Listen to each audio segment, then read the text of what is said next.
in a PED bind at the moment, and Thomas Hauser says the other should retire. Without DAZN funding his operation, Eddie Hearn would be doing very poorly in boxing right now. That's my opinion. They are funding, at great expense and at great loss to DAZN, a series of what I think are disappointing fights, not delivering a quality product. I'm talking about DAZN now. Look, Eddie's a businessman. It's his job to make money, but I don't like some of the things that he's done in doing it. Who likes everything I've seen about him? I'd like to see him retire. Now, yeah, Eddie Hearn went ballistic when I said that. Eddie Hearn spent, I don't know if we can use, swear words, so I'll just say Eddie spent a whole day in Mexico when I thought he would have been focused on promoting Canelo Alvarez against John Ryder, and he spent, a good part of the day MFing me for the article I wrote in The Observer saying the bravest thing Anthony could do now is retire from boxing. Eddie stands to make a lot of money from Anthony continuing to fight. He has a vested interest in this. So, again, I wrote it. I don't regret writing it. Anthony's a grown-up. He'll make his own decision. When he fights, my heart is in his gloves, but I'd like to see him retire for his sake. Thomas Hauser is here. I heard you field some different questions on it. I just wonder, look, obviously the disconnect between you and his stances on Anthony Joshua, was there any part of the article that you resonated with at all? Absolutely not. Yeah, he talked about brain injuries in the article and sort of, when he says, I'm not sure if AJ has had any, like, when you don't speak to Anthony Joshua, when you don't speak to me, when you don't speak to Freddie Cunningham or 258 or the training team, when you don't speak to Derek James, what does Thomas Hauser know about the physical condition, the mental desire of Anthony Joshua? He's not calling for Derek Chisora and Dillian White and all these other people to retire, yet he's calling for Anthony Joshua to retire. So at the end of the day, it's like Hauser's a respected journalist, very, very bright guy. But it's like it has to be something controversial to land that piece in the paper. Do you know what I'm saying? It couldn't have been, Anthony Joshua has desire to go and become a 3-time world heavyweight champion. Good on him. It was AJ should retire because he has to worry about brain injuries. I thought, what the fuck is that? And it was the second back-to-back article from The Guardian that, was a bit of a hatchet job. So I'm looking forward to seeing him today. He's actually got a film crew with him today, so probably another hatchet job incoming. Two final things. Look, what's your relationship generally with print journalists, and what's your kind of ethos with them in terms of your relationships? I always get back to them. I always give them as much information as I can. I've not had it easy through the last year because of the Conor Benn situation, but I've always tried to be honest. I've never hidden away. Always give them time. Respect them all. They're very important to the sport, important to our business as well. Won't always agree with them. They won't always agree with me. But, like I said, important, just a part of the business. Mm-hmm. Now, I'm certainly not looking to pitch you and Eddie Hearn in a back and forth, but in our last conversation, Eddie didn't take too kindly to some of the comments you made regarding Otto Wallen as the opponent, although some journalists have agreed with you and others in the sport to agree with you to say that Otto Wallen wasn't what he was deemed out to be. But I don't know if you had a chance to see that from Eddie. Were you expecting a bit of backlash after having criticised the matchup between Joshua and Wallen?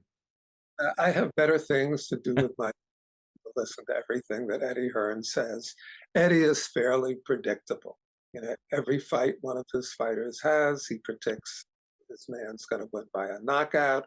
All of his fight cards are massive, historic, blockbuster events.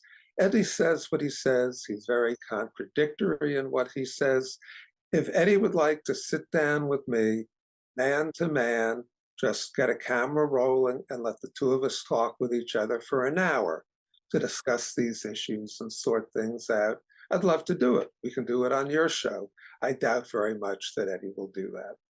I will be personally putting that towards Eddie Hearn myself, Thomas, and if I can make it happen to any degree, I'll do everything I can. So hang fire on that one. But you've done well. You must have only just woken up from that. Well, I've seen already that you've somewhat politely declined the offer on IFL of Tom's position to do a sit-down interview with him. Why not, Eddie? I think you'd like a challenge. Listen, I have a challenge every single day. Much bigger challenges than Thomas Hauser. I think the guy is a complete and utter plonker, right? He's like, and I don't want to be disrespectful on his age because everybody gets old. I'm getting old. But what he said about Anthony Joshua and the bullshit that he's written over the time, I've got absolutely no interest in giving that geezer 1 second of airtime. Like, for him to sit down with me, like, that would be like him winning the fucking lottery, right? And he ain't winning no lottery with me. So he can take his opinions and he can stick them right up his sphincter, as far as I'm concerned, because I ain't got time for it. You think in my, I don't have time to fucking breathe. I don't have enough time to fucking sit down and take my kids to football or whatever it is. You think I'm going to waste my time talking to a geezer that has been so disrespectful, ill-informed, ridiculous? I mean, so I think that's going to give you your answer. But when you say, aren't you up for a challenge? Mate, you know the challenges I face every single day in the boxing world? Thomas Hauser. See you later, mate. Off you go. Enjoy your retirement. Would that be good to clear the air? Clear the air? For what? Why do I need to clear the air for him? He's a plonker. Like, and listen, respect for everything you've done in boxing. It's done, mate. The game's over. You're talking about the minute that he wrote something so disrespectful about him thinking that there are signs that basically Anthony Joshua has brain damage. That is what he wrote in The Guardian. He can twinkle toe around it. Read the article. That is what he was insinuating. He's never spoke to AJ. He's never watched him spar. It was the most disgusting hatchet job I've ever seen. The Guardian have done it twice now. So absolutely no. You think I'm giving you the opportunity to sit down with me? To raise your profile when it's dead in the ground? No fucking chance ever. And as I said on IFL, and I think this sums it up perfectly, I would rather roller skate down a rollerblade using my balls as brakes and jump in a bowl of TCP than sit down, not even have an hour conversation, even have a 2-minute conversation with you. Done, dusted. You've said what you've said. Good luck to you, sir. You put out an offer to Eddie Hearn regarding sitting down for a few hours and hashing a few things out. I put that offer to Eddie Hearn and in his own charming way rejected the offer to sit down. I imagine that was something you'd expected. I heard his rejection. Somebody sent me a video of it, and it was typical Eddie Hearn. Look, Eddie can talk all he wants. Eddie loves, interviews and conversations with people who aren't familiar with the underlying facts of multiple situations and aren't going to call him on some of the things he says. So I can understand very much why he wouldn't want to sit down with me in an open-ended forum to discuss these issues.